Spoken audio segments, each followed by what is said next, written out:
What's up, everybody? Tyler Pybert here with Phil DiMartino from 5 Tool Productions.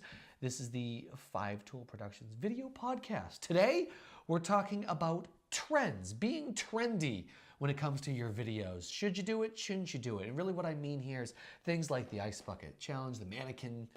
Is it the mannequin challenge? I know Yes. I don't even know. It's the mannequin thing. To tell you whether or not you should do it. Right exactly. So should you do it? Shouldn't you do it? It's kind of interesting because it's what's hot. Do you jump on board or not? Yeah, so I think a lot of times these things come and go very, very quickly. And depending on what it is, I think what happens a lot of times is maybe one of these things has been going on for a week, 2 weeks, a month, 6 months, and someone kind of up the chain finally signed into their Facebook or heard from their nephew about how cool this was or something like that and said, you know, kind of comes down to your office and says like, we really need to be doing this. Do you see how many people are doing this? We should do this too. Or finally they see like a competitor did it or something like that, and they kind of come to you and say, we need this. We need a mannequin challenge video. And then the immediate answer is like, why?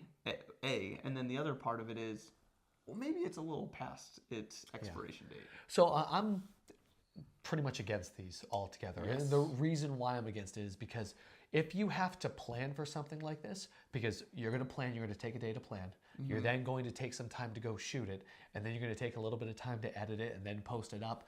These things come and go so quickly. And you mentioned, you know, they might linger for 6 months. Yeah.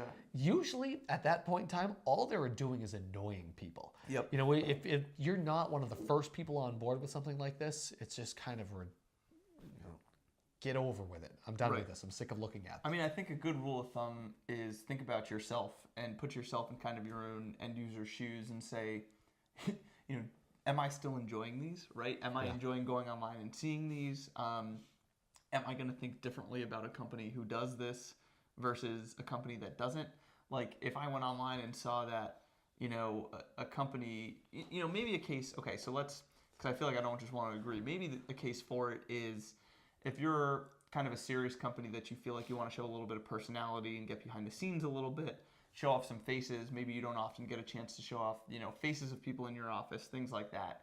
And it's something that, you know, doesn't require you to be like super on message or on brand or something like that. It could be an opportunity for you to inject a little bit of personality into stuff that's otherwise dry without having to worry about going off script, going off brand, things like that. So maybe that's a case for it. And I say the case against that is that I think that you come across cheesy and corny in doing something like that. So I know you do. I know you're playing devil's advocate in this, but I think that it's really hard for me to say, yep, this is a really great idea. Unless obviously if it's a cause that you're really invested in.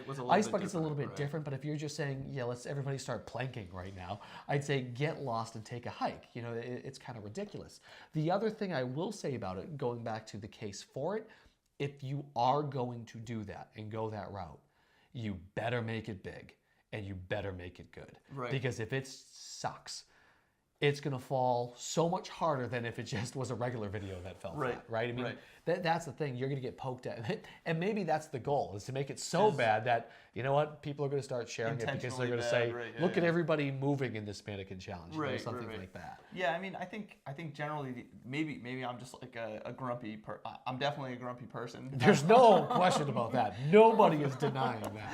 I'm certainly a grumpy person, so it's definitely possible that I'm just like, not the right audience, right? And maybe you always talk about coming from the standpoint of who your audience is, and if you catch it early and you're like, oh wow, we saw this thing, we think it's gonna basically, if it hasn't fully swarmed your news feed yet, that's probably a good time to do it. And then maybe the trend doesn't ever catch on big, and the worst thing that happened to you is that, you know, you participated in an online, you know, an online trend that never became anything real. I'd rather be early to something that kind of never materialized as opposed to late to something big. Well, it's funny because it's kind of the same conversation that you can have about, say, the Super Bowl.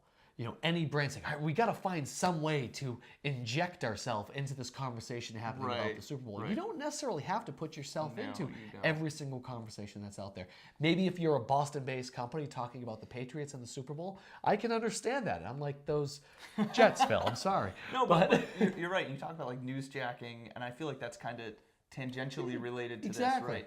And a little while back, celebrity deaths are a bad time to do newsjacking, no matter what, right? And a little while back when Carrie Fisher passed away, Cinnabons, I think it was Cinnabons. I don't see. Maybe it doesn't matter as much. I thought Cinnabons went out and tried to do newsjacking and said like, R.I.P. Carrie Fisher. You'll always have the best buns in the universe about her Princess Leia hair. Oh my gosh. And you gotta go on and apologize, right? Yeah. Don't just do a trend or do newsjacking for the sake of being there. You don't always have to be there. No.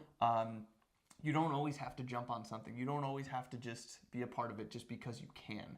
And I think more often than not, it's smart to take maybe an extra 30 seconds and say, why are we doing this? And a lot of times the answer will be like, I don't know, and maybe then it's time to just say, don't do it. I go back to be who you are as a company, be who you are as an individual, right? Just going back to the original thing that we always talk about is know your audience, talk to them the way they want to be talked to. Don't just, well, this is hot right now. I got to get on this. And usually if it's a stale company, they're not saying this is hot right now.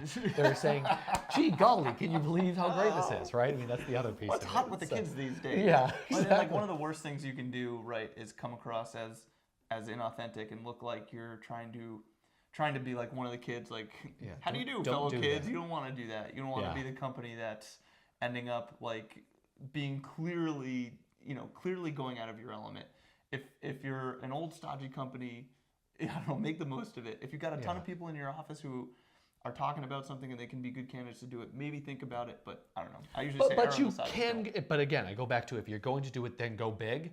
Sure. I use going back to the Ice Bucket Challenge in particular. I use a lot of the teams out there. Jets was one of them that did a phenomenal job with the Ice Bucket Challenge. They had the entire team out on the field at once, and they all just kept pouring it on one another, right? And it just kind of sparked. Fun with it, right? It actually had fun with it. But why do you like that? You liked it because it actually seemed like they were having fun and it seemed kind of real. And there's also a charitable element. Again, the charity thing changes everything for that. Mindset, so I don't know. Usually, I would say stay away from newsjacking.